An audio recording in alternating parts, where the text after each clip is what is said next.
Hey y'all, today I'm going to show you how to make another Starbucks copycat recipe, my gluten-free pumpkin cream cheese muffins. These are so insanely delicious, y'all. You definitely won't believe they're gluten-free. And according to my husband, who blindly taste tested mine, they're better than the Starbucks version. So let's get into it and I'll show you how to make them. First things first, we need to make the pumpkin seed praline. And I'm going to start out with my saute pan, just a little saute pan on about medium low. And I'm going to add to that a tablespoon of butter. And let that melt. And now I'm adding in 2 tablespoons or 25 grams of brown sugar. And then this is just a 1/4 teaspoon of pumpkin pie spice. You can find this in the spice section of your grocery store. If not, there are plenty of recipes online for how to make it. It's simple. It's just like a conglomeration of different spices. Now I'm adding in a 1/2 cup or about 72 grams of pumpkin seeds. Mine are roasted and salted. I like that extra bit of salt, but you can use raw pumpkin seeds, and then you can just add a dash or maybe a 1/4 teaspoon of salt if you want. I like that sweet salty combo. And we're just going to saute this, moving it around pretty often until the sugar is fully melted and like molten, and that's going to take anywhere from like 3 to 5 minutes or so.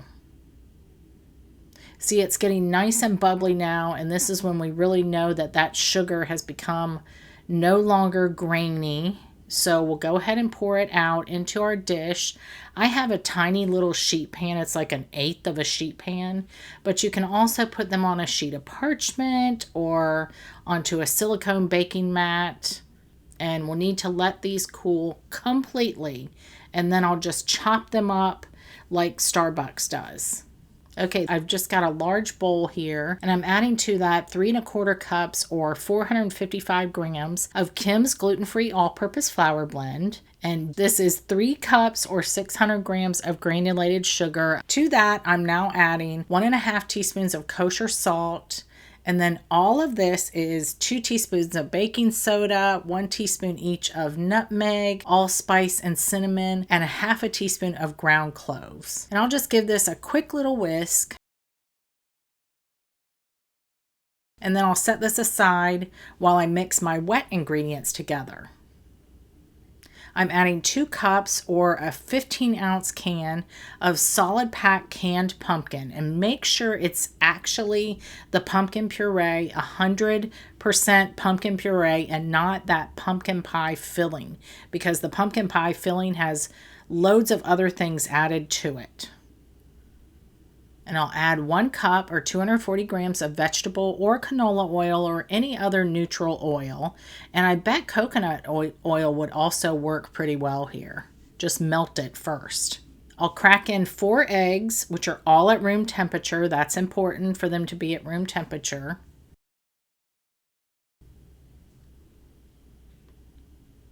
And this is water, just 3/4 cup or 180 grams of water.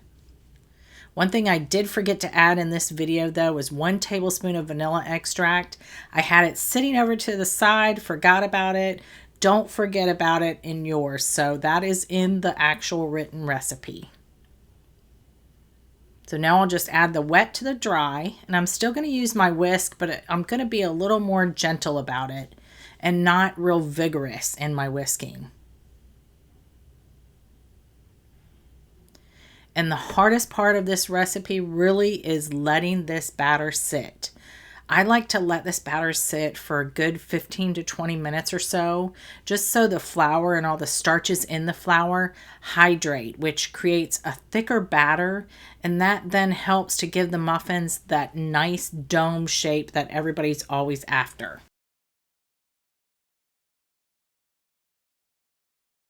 So we'll go ahead and make the cream cheese filling now. I have an 8-ounce block of softened cream cheese, which is 226 grams. And I'll just beat this up real quick so it's smooth before I add in 4 tablespoons or 50 grams of granulated sugar. And then this is 1 teaspoon of vanilla extract. And I'll just quickly give this a mix. Now this is 2 teaspoons of my gluten-free all-purpose flour blend and a half a teaspoon of kosher salt. The flour is there to make it a little thicker and stiffer and more stable when it bakes. And then this is 2 teaspoons of whole milk. Could you do this dairy-free? You probably could. I haven't tried it, but I don't know how dairy-free cream cheese does in the oven. But I'd give it a try if you need to be dairy-free. All right, this looks nice and smooth. I've got 2 muffin pans here. They're 12-cup muffin pans. And I'm going to line them with cupcake liners or muffin liners, whatever you want to call them. And I'll give my batter a quick whisk since it's been sitting for a few minutes. And you can see how much thicker it is. I'm taking my large cookie scoop and I'm filling these nearly to the top of the muffin liners. Oh, I almost forgot. Out of habit, I lined all the muffin holes with the liners, but I'm going to actually take half of these away and fill every other one. And what this does is it just helps to create the perfect dome shape. You don't have to do this. It's just something that I like doing when I want that nice looking muffin top. It prevents the muffins from all running together. All right, I've added my cream cheese filling to a decorating bag with a 1/2 inch round tip, but you could also just cut a 1/2 inch round opening out of the tip of it.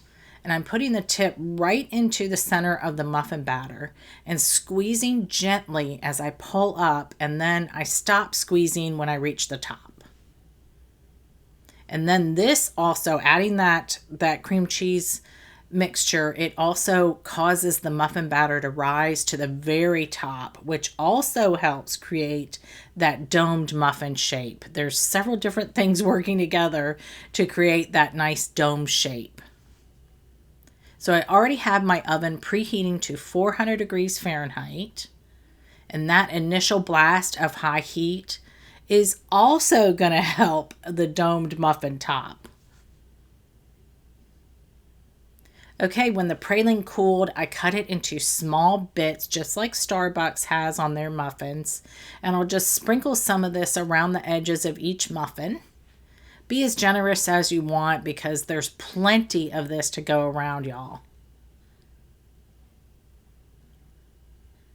I'll get these into the oven and bake them at 400 for the first 10 minutes. And then I'm going to turn the heat down to 350 Fahrenheit and bake for an additional 10 minutes or until they spring back when lightly touched. And that's all there is to it, y'all. Check out these muffins. They are to die for. I never had the original Starbucks muffins, but I bought one at my nearest Starbucks and I had my husband blind taste them. Mine won by a landslide. In fact, they were so good, he asked if he could have another. The soft and fluffy pumpkin muffin with that almost like cheesecake center, and then the spicy sweet pumpkin seed praline. Oh my gosh, y'all, it's heaven. Enjoy.